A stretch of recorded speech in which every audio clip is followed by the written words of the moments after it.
अनिल कुमार दसाराम जी बिसेन, देवरी पंचायत समिति उप सभापति हूँ। ये पूरा क्षेत्र करीबन 55 ग्राम पंचायतों का हमारे अधीन आता है।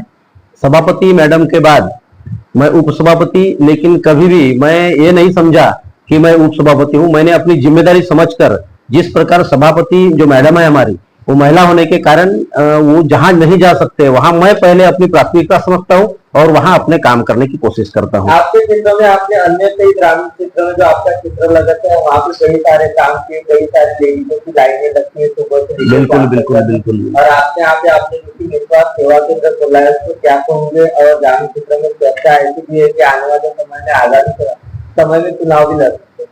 देखो, हमारा चुनाव लड़ने की तो बात मैं इसलिए नहीं मान्य कर सकता क्योंकि हमारा जो क्षेत्र है वो आदिवासी बहुल क्षेत्र है और एसटी के लिए आरक्षित है, इसलिए विधानसभा की चर्चा करना मेरा उचित नहीं है। यहाँ मेरी प्राथमिकता मेरे मित्र है माननीय संजय पुराम जी, उनके लिए मैं समर्पित हूँ, इसमें कोई दो मत नहीं। लेकिन जब समाज सेवा की बात आती है तो मैं इतना बोल सकता हूँ कि जब से मैं इस पद पर बैठा हूँ तब से मैंने अपने घर में ही एक ऑफिस खोल के रखा है कि कम से कम ज्यादा नहीं तो जो शिक्षण वाले जो लोग रहेंगे, जैसे 12वीं पढ़ने वाले, 12वीं के बाद में अन्य प्रकार के फार्म भरते हैं, ऑनलाइन फार्म भरना पड़ता है उनको। जैसे कि उनको अगर भाई कहीं बी.फार्म का फार्म भरना है, बीएससी एग्री का फार्म भरना है, या उनको अगर मान लो नीट की एग्जाम का फार्म भरना है, उसके बाद में उनको अगर बीएमएस के लिए अगर ऑनलाइन अर्ज करना है, एमबीबीएस के लिए अर्ज करना है, ये सारी सुविधाएं मेरे घर से ही ऑनलाइन उनको होनी चाहिए।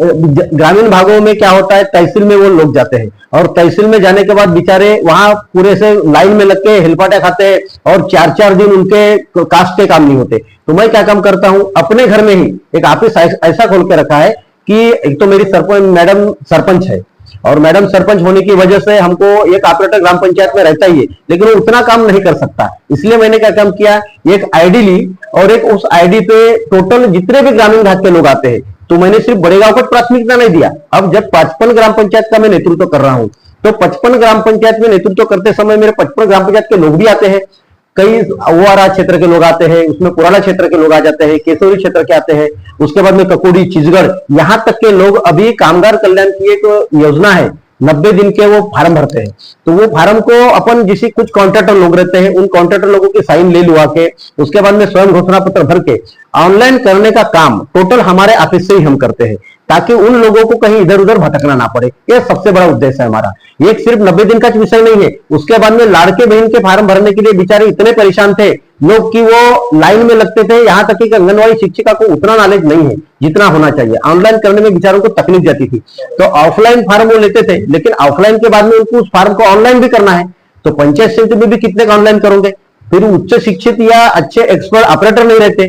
तो उसके सुविधा के लिए अपन क्या काम किए, सबसे पहले अपने ऑफिस में जो अच्छे एक्सपर्ट ऑपरेटर है, पहले से ही मेरे ऑफिस में बैठता था, उसी ऑपरेटर को बैठाया। तो लाडली बहन रहे या ये 90 दिन वाला फार्म रहे कामगार कल्याण का, उसके बाद में जितने भी अपने योजना के फार्म है वो टोटल शासकीय योजना के फार्म मेरे ऑफिस के माध्यम से भरे जाते हैं। एक सवाल है छोटा सा, आपका जो मकसद था पंचायत समिति पद पर आने का, ऐसा क्या मकसद था कि आपको चुनाव लड़ना पड़ा, फिर आए आप पंचायत समिति में? ये सबसे बड़ा रीजन ये था कि मैं जब भी काम करने जाता था तो मेरे को बहुत सारी यानी जनप्रतिनिधि की सुनी जाती थी, अन्यथा किसी को सुनते नहीं। आज अधिकारी वर्ग को देखोगे तो अधिकारी वर्ग अलग टाइप का ही व्यवहार करता है। आज आप कॉमन मैन को आप भेजो उसके काम के लिए, तो अधिकारी के पास उसको 3 बार जाना पड़ता है, उसको काम करने के लिए आसानी नहीं होती। लेकिन पद पर रहने के बाद इतनी कम से कम वो गरिमा रखते हैं कि अपन अगर उसको आदेश करे तो काम करते हैं। उनको मालूम है ये पदाधिकारी है, ऊपर में अगर कंप्लीट किया इसने तो मेरी ऐसी तैसी हो सकती है करके पद की आवश्यकता होती है काम के लिए, इसलिए मेरे को इलेक्शन लड़ना पड़ा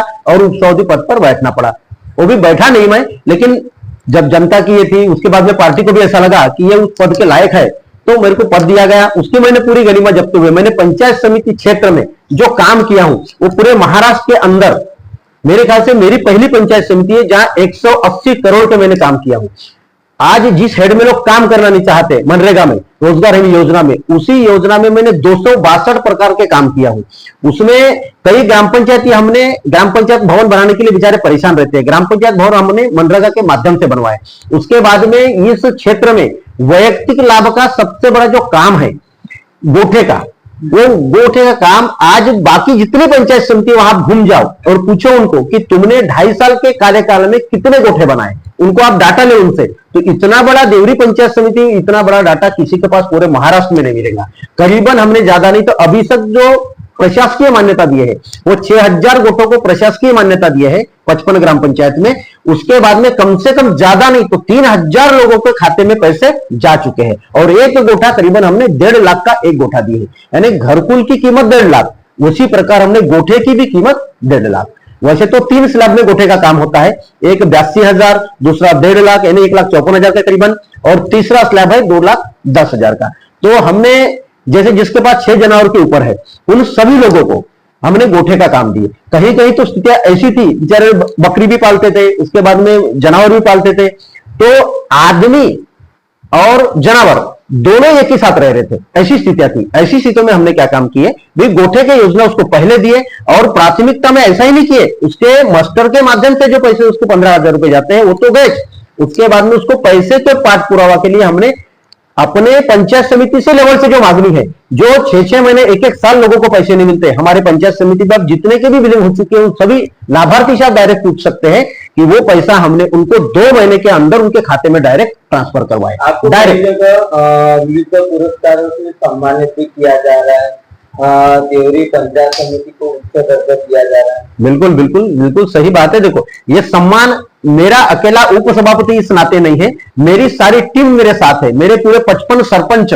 जो मेरे को हर योजना को जो लाभ उनको मिलना चाहिए करके जो मेरा साथ देते हैं वो लोग, इन सभी सरपंचों का भी उसमें योगदान है, क्योंकि जब तक वो मेरे साथ में नहीं रहेंगे तब तक मैं अच्छा वर्क नहीं कर पाऊंगा। एक टीम वर्क होता है, उसी प्रकार उनके टीम का मैं एक लीडरशिप टाइप का कर रहा हूं और मैं सभी को काम, हर ग्राम पंचायत के सरपंच, ऐसे मेरे ख्याल से एक आधी पंचायत समिति होंगी जहां पे सरपंचों की हर महीने मीटिंग होती होगी। मेरे यहां हर महीने में सरपंचों की मीटिंग लेता हूं और उस माध्यम से उनको क्या क्या प्रॉब्लम है, उनके ग्राम पंचायत में क्या उनको दिक्कतें जा रही है, सभी दिक्कतें मैं उनसे पूछता हूं और उस माध्यम से मेरे को जैसे दिक्कतें उनकी पता चल गई तो फिर मैं उनके कामों की शुरुआत करता हूं। अभी आपने जिक्र किया था कि आपके मित्र संजय पुराम, आप इनके प्रति संपूर्ण समर्पित हो। बिल्कुल। क्या लगता है आपको उनकी टिकट फाइनल हो जाएंगी, क्योंकि बाकी लोगों ने भी दावा किया है? देखो दावा तो हर कोई करता है, मेरा एक बोलना है कि राजकारण में कि किसी भी व्यक्ति ने अपनी काबिलियत के बदौलत, खुद के बदौलत, वो खुद जनता के लिए क्या किया है उसके आधार पर टिकट मांगना चाहिए। मैं आदिवासी हूं, मैं एसटी हूं करके मुझे टिकट दो, ऐसा व्यक्तित्व हमको नहीं चाहिए।